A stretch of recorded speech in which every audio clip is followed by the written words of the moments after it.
ابو ہریرہ رضی اللہ عنہ روایت کرتے ہیں نبی کریم صلی اللہ علیہ وسلم نے فرمایا 2 کلمے رحمان کو بہت محبوب ہیں، زبان پر بہت ہلکے ہیں لیکن قیامت کے دن ترازو میں بہت بھاری ہوں گے، سبحان اللہ و بحمدہ سبحان اللہ العظیم۔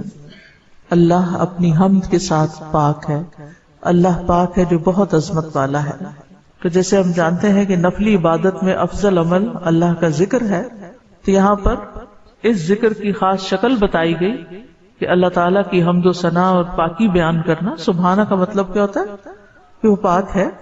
تو جس کلام میں، جس ذکر میں اللہ تعالیٰ کی پاکی بیان کی جائے، تسبیح بیان کی جائے اور حمد و ثنا بیان کی جائے، وہ اللہ تعالیٰ کا چنا ہوا کلام ہے۔ رسول اللہ صلی اللہ علیہ وسلم سے سوال کیا گیا کون سا کلام افضل ہے؟ آپ نے فرمایا جو اللہ نے اپنے فرشتوں اور بندوں کے لیے چنا۔ کیا فرمایا؟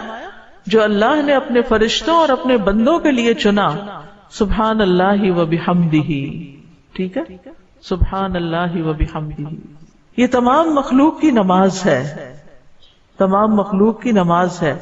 نوح علیہ السلام کی وفات کا وقت جب آیا تو انہوں نے اپنے بیٹے سے فرمایا کہ میں تمہیں ایک وصیت کر رہا ہوں، 2 باتوں کو کرنے کا حکم دیتا ہوں، 2 باتوں سے روکتا ہوں۔ اور 2 کرنے کے جو کام بتائے اس میں سے ایک لا الہ الا اللہ کا اقرار، کہ اگر 7 آسمان اور 7 زمینوں کو ترازو کے ایک پلڑے میں رکھ دیا جائے اور لا الہ الا اللہ کو دوسرے پلڑے میں، تو لا الہ الا اللہ والا پلڑا جھک جائے گا، اور اگر 7 آسمان اور 7 زمینیں ایک بند کڑے کی شکل اختیار کر لیں تو لا الہ الا اللہ اس کو بھی توڑ دے گا۔ اتنی طاقت ہے اس کلام کے اندر۔ اور دوسرا یہ کہ سبحان اللہ و بحمدہ کا ورد کرتے رہنا، کیونکہ یہ ہر چیز کی نماز ہے اور اس کے ذریعے مخلوق کو رزق ملتا ہے۔ اور میں تمہیں شرک اور تکبر سے منع کرتا ہوں، یہ 2 منع کرنے والی چیزیں۔ اسی طرح ان کلمات کو اگر کوئی 100 دفعہ دن میں پڑھے تو اس کے گناہ مٹ جاتے ہیں، گناہ جھڑ جاتے ہیں، چاہے سمندر کی جھاگ کے برابر ہی کیوں نہ ہو۔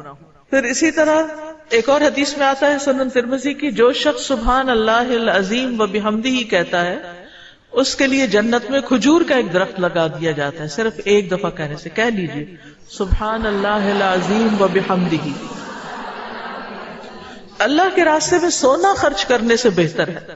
رسول اللہ صلی اللہ علیہ وسلم نے فرمایا جو رات سے خوف کھائے، اکیلا ہونے کی وجہ سے یا ویسے اس کو اندھیرے کا فوبیا ہو، کہ جو رات سے خوف کھائے کہ وہ اس کو پریشان کرے گی، یا مال خرچ کرنے سے بخل کرے کہ دینے کو دل نہ چاہے، یا دشمن سے مقابلہ کرنے سے ڈرے، تو وہ اس قول کی کثرت کر دے سبحان اللہ و بحمدہ، سبحان اللہ و بحمدہ، کیونکہ یہ اللہ کے نزدیک سونے کا پہاڑ اللہ کے راستے میں خرچ کرنے سے زیادہ محبوب ہے۔ ہم میں سے کس کی وسعت ہے کہ سونے کا پہاڑ اللہ کے راستے میں خرچ کرے؟ نہیں کر سکتے۔ تو اس لیے اس کلمے کو ہی زیادہ سے زیادہ پڑھ لینا چاہیے۔ اسی طرح سبحان اللہ، لا الہ الا اللہ، الحمدللہ، یہ کلمات عرش کے ارد گرد چکر لگاتے ہیں اور ان کی بھنبھناہٹ ہوتی ہے شہد کی مکھیوں کی بھنبھناہٹ کی طرح، اور وہ اپنے ذکر کرنے والے کی اللہ کے ہاں یاد دلاتے ہیں۔